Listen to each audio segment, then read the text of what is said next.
guys, so welcome to my channel, or welcome back to my channel if you visited before. My name's Erin, and today I'm going to be doing the mid-year freak-out book tag. So this year I think I've read 26 or maybe 28. Let me look at my Goodreads real quick. My goal was 30, so I'm doing pretty good. I have read 26 books. So there's short theme questions just based on kind of like how your reading's been so far, the books you've read. So without further ado, we'll just get right into it.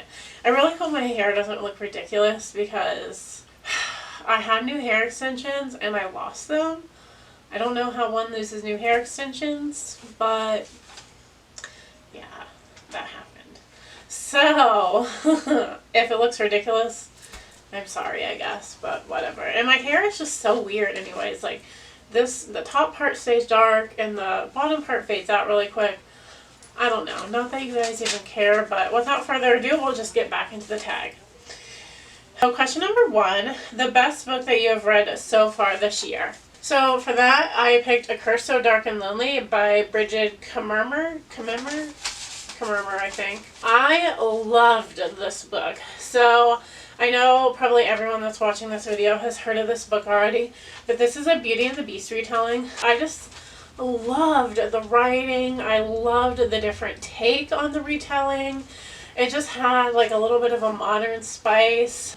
So the main character, also named Harper, she is struggling with cerebral palsy. So I thought that the representation of cerebral palsy in this, not that I, have it or even know anyone that has it, was really, really well done. I've heard from people that do suffer from it that it was really well done.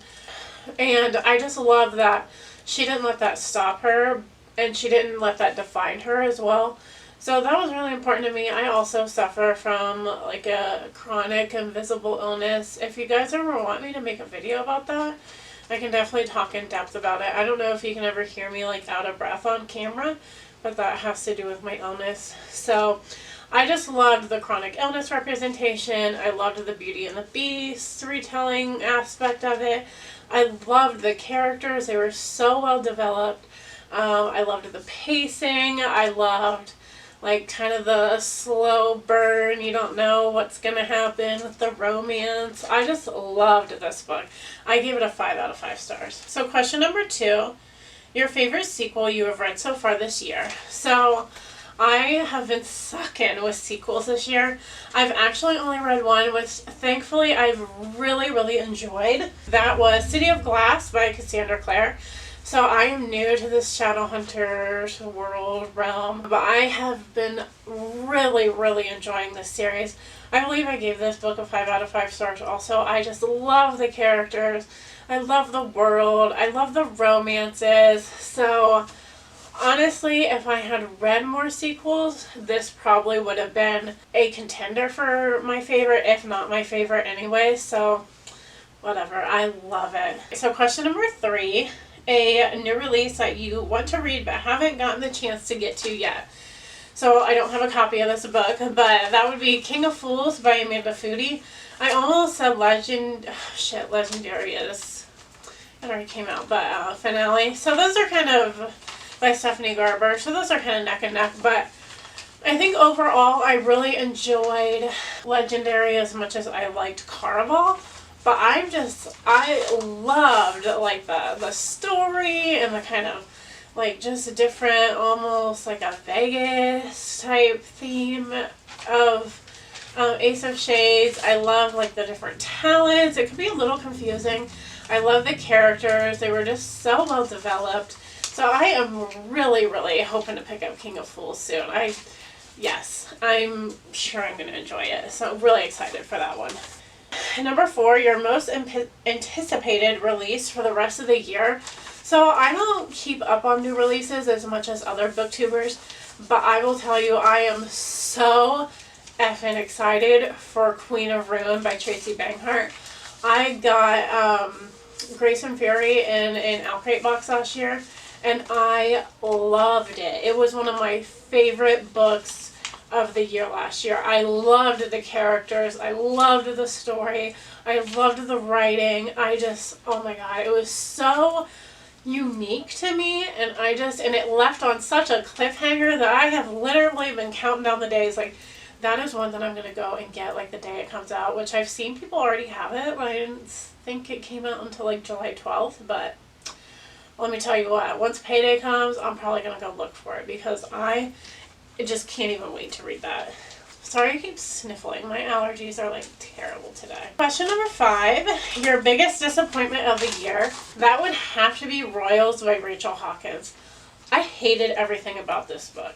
The characters were so flat. The story was just so like pointless to me. I really thought it was going to be like a really cute, like fluffy, like a royal, obviously read. I did not like anything about this book. I don't know. I didn't like the writing. I didn't like the pacing. Everything just felt all over the place, and I just did not enjoy anything about this book. So number 6 is your biggest surprise of the year. So for that, I picked Again But Better by Christine Riccio. I honestly don't watch Christine's videos a lot. I've watched some of them, but I don't know. I think just the fact knowing this was a debut novel made me think that I wasn't going to like it that much, and contemporaries are very hit or miss for me. But I loved this book. I thought it was fantastic. I didn't think it read like a debut novel at all. Christine did a really, really good job with the story, the writing, the pacing, the characters. Like, props to you, girl. This book was phenomenal. I like could not put it down, and I honestly was so surprised. I didn't think I would hate it, but I did not think that I would love it as much as I did. So I really enjoyed it. And it's the first book I've ever annotated, so that was fun as well. I can't like say enough good things about this book. I really enjoyed it. So question number 7 is your new favorite author. So this could be a new to you author or like a debut author. So for that, I picked Karen Slaughter. So I read Pretty Girls this year, and I read her short story that coincides with Pretty Girls called Blonde Hair, Blue Eyes, and I thought her writing for like a thriller novel was just fantastic. Her detail, her character development, her plot development, her pacing, it was just fantastic. When I put this book down, I thought, oh my god, what other Karen Slaughter books can I read? Which I have a few picked out, but I have not read yet. But I loved this book, and I just told everybody to read this book if they can handle it. It is pretty graphic, so definitely a trigger warning for things like violence, sexual assault, sexual violence, things like that. But this was a fantastic novel, and she is a fantastic writer. So that's why I chose her. So question number 8, your newest fictional crush, which I don't know. I love Jace Wayland, but I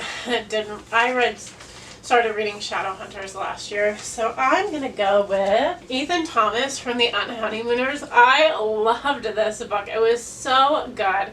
So this book was written by Christina Lauren. So if you did not know, Christina Lauren is actually a author duo, so it's 2 people. So mind blown because it flows together so well. So Christina Hobbs, which Hobbs is my last name, so that's cool, and Lauren Billings. So I really liked this novel. It was just so cute. It was the cutest hate to love book I've ever read. And Ethan was just such a great character. He comes off like such an ass, but like deep down he's not at all. He's just and he sounds so hot too.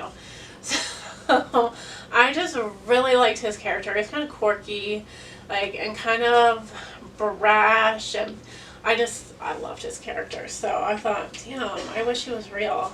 That's why I picked him. So question number 9 is your newest favorite character. So I'm sorry, but I'm going to do a repeat. For that, I picked Harper from A Curse So Dark and Lonely. I really resonated with her with having a chronic illness, and how she just did not let that define her. I just don't talk about my illness a lot. It's definitely something I would do if you guys ever want to hear anything about it, learn more about it. I'm definitely open to, but I just don't.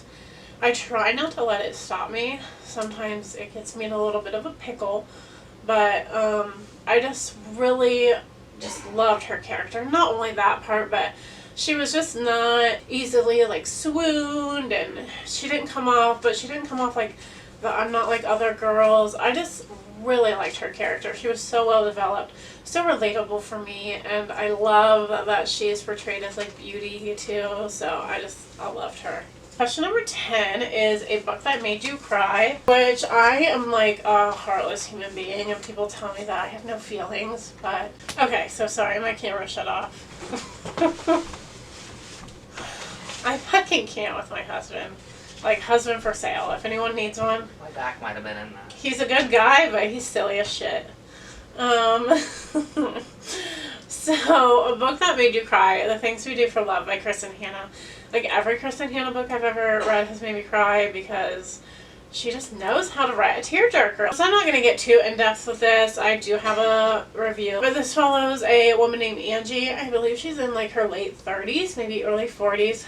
And she's always wanted to have a child and just has not been able to. She does end up moving and meets a teenager named Lauren. And things just kind of spiral from there. But there's definitely several things in this book that definitely made me choke up and just really tugged at my emotions, so that's why I picked that. Question number 11, a book that made you happy. So I chose for this So All the Boys I've Loved Before by Jenny Han. This was just such a cute, fluffy read. Just a cute story. I love the family dynamics in it. I liked Peter. I know people hate Peter, but I didn't hate him at all. I did like, what's his name? John Ambrose. I liked him a little bit more than Peter, but I didn't hate Peter. I thought Lara, whatever, however you say her name, was a little bit annoying sometimes, but I just really liked all the characters. They were just so fun. Question number 12. The most beautiful book you have bought this year. Oh my gosh. So I am a cover buyer, but I will say I actually got this book in Alcrate, and that is Sorcery of Thorns by Margaret Rogerson. Look how beautiful this book is. It's purple. It's got this gorgeous like fantasy girl on it. She's holding this bejeweled sword and just all the thorns. I just think this is so gorgeous and just makes you think of a whole nother world, which is like what I like when looking at book covers. I also thought A Crush So Dark and Lonely had a beautiful cover, but I wanted to pick something different, and I just think this, when I opened this Alcrate, I was just like obsessed because this book is beautiful. And then the last question is, what books do you need to read by the end of the year? I'm not even gonna bother to try to answer this because like every book that's on my shelf that hasn't been read, which is a little less than half, but and there's just so many books that are coming out and I can't even pick. So there you go. Alright guys, that is it for today's video. Definitely let me know down in the comments what books you really enjoyed this year. If you've done this tag, let me know. I'd love to watch your tag and see like all the different answers that people have. Like I said too, if you want me to make a video about my illness, I will definitely do that as well. But yeah, so thank you guys so much for watching. Please like this video if you liked it, and maybe even subscribe to see more of my bookish content. I will see you guys soon in a new video. Bye.